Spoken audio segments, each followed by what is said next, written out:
अस्सलाम वालेकुम दोस्तों। अच्छा यार, मैं आया हुआ था रूई। और रूई में क्यों आया हुआ था? आईफोन 14 का पता करने के लिए।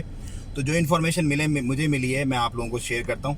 14 की जो लॉन्च है ना आईफोन की, वो है जी 7 सितंबर को दिन में 1:30 बजे तकरीबन। और लॉन्च के बाद एक्सपेक्ट ये किया जा रहा है कि 22 तारीख तक तकरीबन यहाँ पर आ जाएगा ओमान में। एक टेंटेटिव, ये सब कुछ जो मैं आपको बता रहा हूँ ये टेंटेटिव है, फाइनल नहीं है। और 29 से 30 तारीख को इंडिया और पाकिस्तान में भी मिलना शुरू हो जाएगा, मतलब डिलीवरी स्टार्ट हो जाएगी इस सितंबर में। अच्छा, 4 वर्जन जो है वो अपने लॉन्च करने जा रहा है आईफोन। और उन 4 वर्जन के अंदर एक नया जो आएगा वो आएगा आईफोन 14 मैक्स। अभी तक क्या आता था? आईफोन 13, 13 प्रो और 13 प्रो मैक्स आता था। अब क्या आएगा? 14, 14 pro, 14 pro max and 14 max, 4 version आएंगे। उसके साथ ही साथ एयरपोर्ट जो आएंगी वो प्रो 2 वाली आएंगी। और जो वॉच आएगी वो 8 सीरीज़ की उसकी आएगी।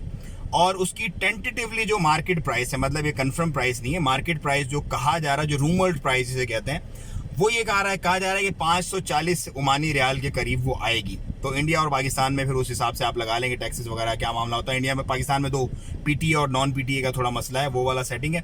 तो ये सारी इन्फॉर्मेशन है जो मुझे आईफोन 14 की अभी तक मिली है। और एक और बड़ी इंपॉर्टेंट इन्फॉर्मेशन है, वो मैं आपसे अगली वीडियो में इंशाल्लाह शेयर करूँगा।